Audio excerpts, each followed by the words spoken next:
தலைவா நான் தான் தயார்னு சொல்கிறேன்னு என்னால் இல்லை. நான் சொன்னேன், நீங்கள் ஒரு பக்கம் சொல்கிறீங்க தமிழ் ஆசிரியரே இல்லை. நீங்கள் நாளை காலையில் மத்திய அரசுக்கு நாங்கள் 5000 தமிழ் டீச்சர்ஸை கொடுக்குறோம். தமிழ்நாட்டில் இருக்கிற கேவியில் தயவு செஞ்சு தமிழை வந்து நீங்கள் 3வது மொழியாக கட்டாயமாக வைங்க, கட்டாயமாக வைங்க. ஒரு நிமிஷம், நான் கூட சொல்கிறது தமிழ்நாட்டுக்கு ஆப்ஷனல் 3வது மொழி. அன்பில் மகேஷ் பொய்யாமொழி அவர்கள் எழுதிட்டோம், கட்டாயம் 3வது மொழி கேவி தமிழ் பண்ணுவோம்.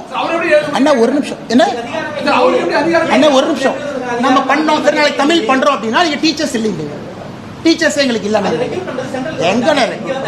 என்ன அன்பில் மகேஷ் என்ன வேலை? ஒரு நிமிஷம், நீங்க ஹிந்தி திணிப்பு இல்லை, அது ஒத்துக்க மாட்டீங்க.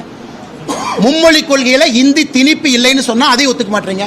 சகோதரர் சொல்றாருன்னு நேரடியா ஹிந்தி திணிப்பு இல்ல, பேக் டோர்ல இருக்குங்கிறார். எப்படி நான் உங்ககிட்ட பேசுவேன்? எப்படி நான் பேசுவேன் சொல்லுங்க? பேக் டோருக்கு எப்படி நான் பதில் சொல்லுவேன்? ஃப்ரண்ட் டோர் பேசிட்டு இருந்தா ஒரு நிமிஷம், பேக் டோர்ல திரிப்பாங்கன்னா எப்படி?